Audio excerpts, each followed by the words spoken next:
नमस्कार दोस्तों, एक बार फिर से स्वागत है आप सभी का अतुल्य आर्यस के इस डिजिटल प्लेटफॉर्म पर। और दोस्तों, जैसा कि हमने शुरू किया था राजस्थान जिला दर्शन, और राजस्थान जिला दर्शन में हम पढ़ रहे थे पाली संभाग को।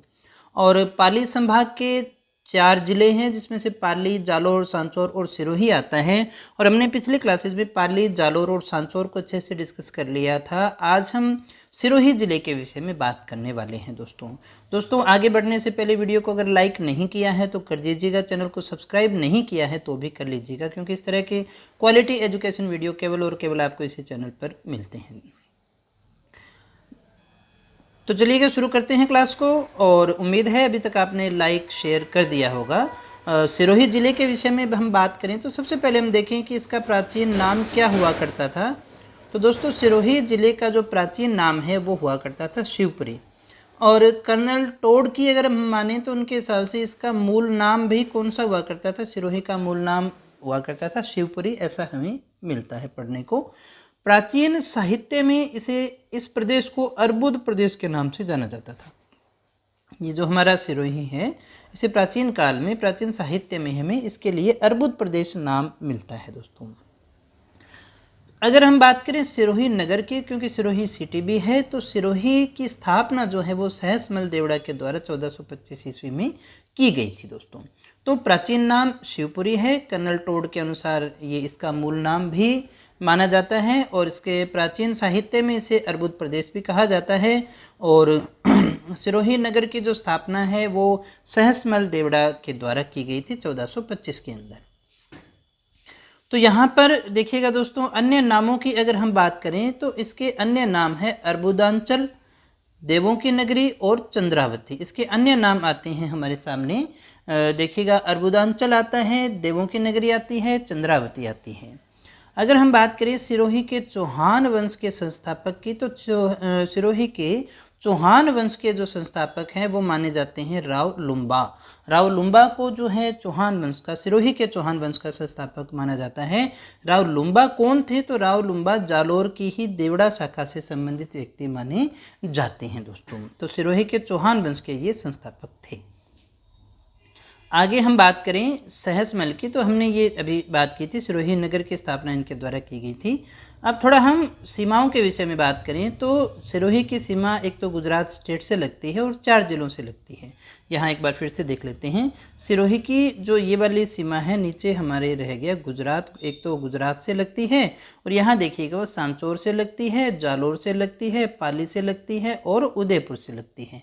4 जगह से जो है वो इसकी सीमा लगती है।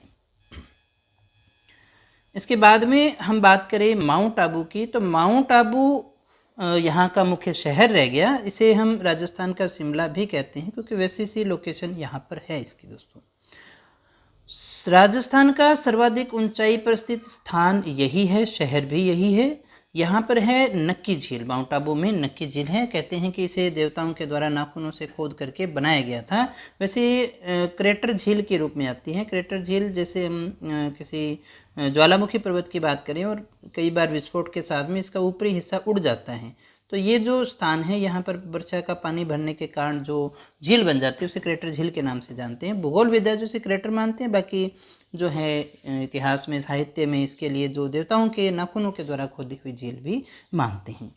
माउंट आबू अभ्यारण्य है, यहाँ पर जंगली मुर्गों के लिए जाना जाता है। और राज्य की सर्वाधिक वर्षे वाले स्थान की बात करें, जिले की बात नहीं कर रहा मैं, स्थान की बात कर रहा हूँ, तो स्थान भी हमारा कौन सा है? माउंट आबू। हम माउंट आबू को ही पढ़ रहे हैं।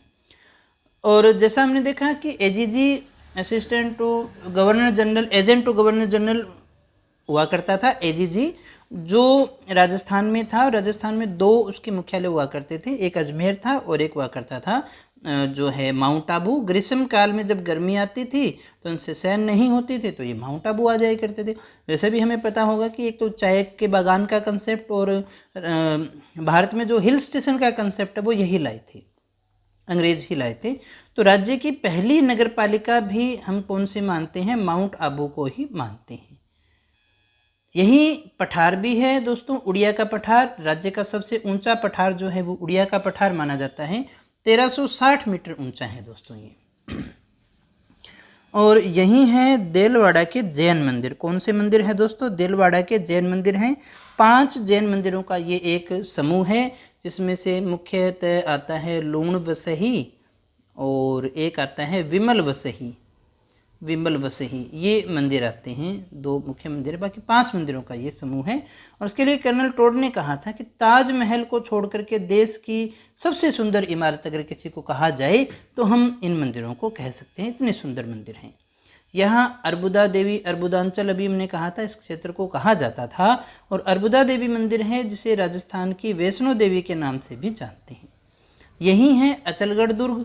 कौन सा दुर्ग है? अचलगढ़ दुर्ग, जिसे परमार राजा के द्वारा बनाया गया माना जाता है। बाद में कहते हैं कि कुंभा के द्वारा इसका पुनरुद्धार भी किया गया था, तो जैसा भी है अभी परमार राजा को अपने माने। तो यहाँ पर एक स्थल है बमरा थल, और कहते हैं कि जब महमूद बेगड़ा का आक्रमण यहाँ हुआ था तो मधुमक्खियों ने हमला करके उन्हें भगा दिया था। ऐसे किंवदंती आती है, सच या झूठ के बारे में हम कुछ नहीं कह सकते। नक्की झील की हमने बात कर ली थी। माउंट आबू में ही है कुंवारी कन्या का मंदिर, और इस मंदिर को हम रसिया बालम का मंदिर भी कहते हैं। माउंट आबू में ग्रीष्म महोत्सव भी होता है, शरद महोत्सव भी होता है। कब होता है ये देखिएगा, मई जून गर्मी है तो ग्रीष्म में कहाँ जाएंगे? हम यहीं जाएंगे। और शरद ऋतु कब आती है? दिसंबर जनवरी, तो दिसंबर जनवरी में ये हुआ करता है। राज्य की और अरावली की सर्वोच्च चोटी की बात करें तो वो गुरु शिखर है, 1722 मीटर है। कितनी ऊंचाई है? 1722 मीटर ऊंची है, गुरु शिखर है, अरावली के सर्वोच्च चोटी है। इसे ही हम कहते हैं संतों का शिखर, कर्नल टोड के द्वारा कहा गया है। राज्य का सबसे ऊंचा शहर अगर हम बात करें तो यही है माउंट आबू अभ्यारण्य। माउंट आबू अभ्यारण्य 1960 में है और यही है, और जंगली मुर्गों के लिए ये प्रसिद्ध है दोस्तों, जंगली मुर्गों के लिए ये जाना जाता है माउंट आबू अभ्यारण्य। आबू या अचलेश्वर का शिलालेख या अभिलेख 1285 का है ये, जिसके रचयिता शुभचंद्र है, उत्कीर्णकर्ता करम सिंह है, ये भी सिरोही जिले में ही है। बसंतगढ़ गांव में है, सिरोही में बसंतगढ़ में ही है बसंतगढ़ अभिलेख 625 का, राजा वर्मलात के समय का है ये। जब हम बाकी तो जब इतिहास पढ़ेंगे तो पूरी एक एक चीज़ को डिस्कस करेंगे। यहाँ पर यहाँ से एक नदी निकलती है, पश्चिमी बनास नदी। इसका उद्गम होता है नया सानवरा सिरोही से। यहाँ कोई खनिज है क्या? बिल्कुल खनिज है, यहाँ से टंगस्टन निकलता है। सिरोही का वालदा क्षेत्र है, ये भी कई बार पूछा गया है। डेगानाम से निकलता है, यहाँ भी निकलता है। और यहाँ राजस्थान राज्य टंगस्टन विभाग निगम द्वारा टंगस्टन का खनन किया जा रहा है। मानगढ़ की पहाड़ियाँ कहाँ हैं? तो मानगढ़ की पहाड़ियाँ सिरोही में हैं, ये भी याद रखना है। भाकर एक देखिएगा टोपोग्राफी है, एक भौतिक स्थल है, पहाड़ी है एक तरह की, तीव्र ढाल वाली पहाड़ियाँ, जिसमें इस तरह की ढाल जो है वो तीव्र हो, ऐसी पहाड़ियों को पूर्वी सिरोही में भाकर कहा जाता है। रोजा भाकर, जखराना भाकर, इस तरह के नाम आपने सुने होंगे, है ना। नक्की झील, नक्की झील राज्य की सबसे ऊंची मीठे पानी की झील, ये उड़िया के पठार पर ही है, ये भी हमें याद होना चाहिए। और क्या याद रखें, अरावली की सबसे ऊंची चोटियां कहाँ हैं? यहीं इसी इलाके में हैं। और अरावली की सबसे सर्वोच्च पहाड़ियां भी सिरोही में हैं, जिसका उदाहरण हम ले सकते हैं गुरु शिखर 1722 सबसे ऊंची, शेर है, फिर देलवाड़ा है, अचलगढ़ है, ऋषिकेश है। फसलों में बात करें तो सर्वाधिक सौंफ का उत्पादन सिरोही में होता है। सर्वाधिक चीकू का उत्पादन भी कहाँ होता है? सिरोही में होता है। एक और चीज़ याद रखिएगा, तलवार, तलवार के लिए भी जाना जाता है सिरोही।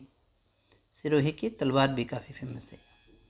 अवरक्त वेधशाला, अवरक्त वेधशाला कहाँ है? माउंट आबू में है। इसमें होता क्या है, आकाशीय पिंड जो है खगोलविद हैं, इसका अध्ययन करते हैं। खगोलविदों के लिए देखिए, आकाशीय पिंडों को अध्ययन करने के लिए 1.2 मीटर की इंफ्रारेड टेलीस्कोप यहाँ पर लगाया गया है। आगे बात करें भर्तृहरि की गुफा, तो ये भंवराथल, पीछे हमने बात की थी, अचलगढ़ में ही है, भंवराथल स्थान पे ही है भर्तृहरि की गुफा। मेला लगता है यहाँ पर, सियाबा का गौर मेला, कई बार पूछा गया है। इसे मार्कंडेश्वर मेला भी है यहाँ पर सिरोही में। बसंतगढ़ दुर्ग, ये भी काफ़ी पूछा गया है, सिरोही में महाराणा कुंभा ने बनवाया था, ये इम्पोर्टेंट है थोड़ा सा, कई बार पूछा गया है। इसके अलावा भीमाशाह पित्तलहार का मंदिर भी है, क्योंकि यहाँ पर पित्तल से बनी हुई 108 मण की आदिनाथ की प्रतिमा है, इसलिए कहते हैं ये आदिनाथ को समर्पित है, जैन मंदिर है। फिर उसके बाद में देखिएगा श्री वेंकटेश्वर तिरुपति बालाजी, तिरुपति वाले बालाजी यहाँ भी आ गए हैं माउंट आबू में। और राज्य का पहला तिरुपति बालाजी मंदिर अगर हम बात करें तो वो कहाँ है, माउंट आबू सिरोही में है। उसके बाद में हम देखें चौमुखा पार्श्वनाथ मंदिर कहाँ है, सिरोही में है। इसे ही कहते हैं सिलावटों का मंदिर, इसे ही हम कहते हैं सिलावटों का मंदिर। ढोला मरूरा गीत सिरोही में गाए जाते हैं, यहाँ के काफ़ी फेमस है। एक वालर नृत्य भी होता है, वालरा कृषि है, याद रखिएगा, कृषि का एक प्रकार है वालरा। और वालर क्या है, नृत्य होता है, ग्रासिया जनजाति के लोग करते हैं। ये क्वेश्चन भी पूछ लिया जाता है, कहाँ होता है, सिरोही में। वैसे भी ग्रासिया जनजाति जो है ना वो सबसे ज़्यादा सिरोही में ही निवास करती है।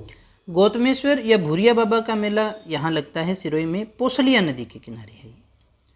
सारणेश्वर का पशु मेला भी काफ़ी इंपॉर्टेंट है, भाद्रपद शुक्ल चतुर्थी से लेकर के 10वीं तक ये आयोजित किया जाता है।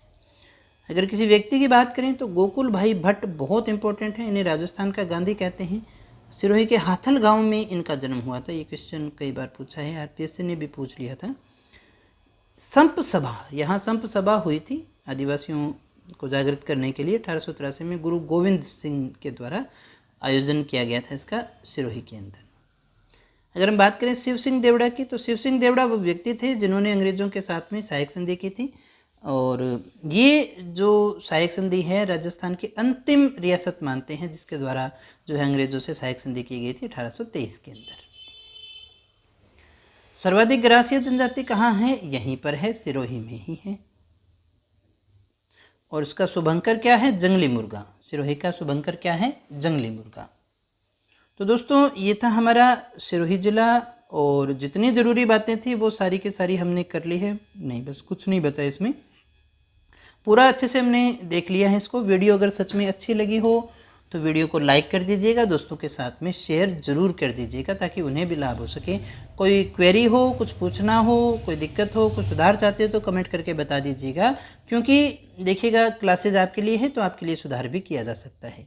मुझे उम्मीद है इसी तरह आप हमसे जुड़े रहेंगे। कल फिर मिलेंगे एक नई वीडियो के साथ, एक नए ज़िले के साथ और ढेर सारी जानकारियों के साथ। तब तक यूँ ही बने रहिए हमारे साथ। Thank you very much.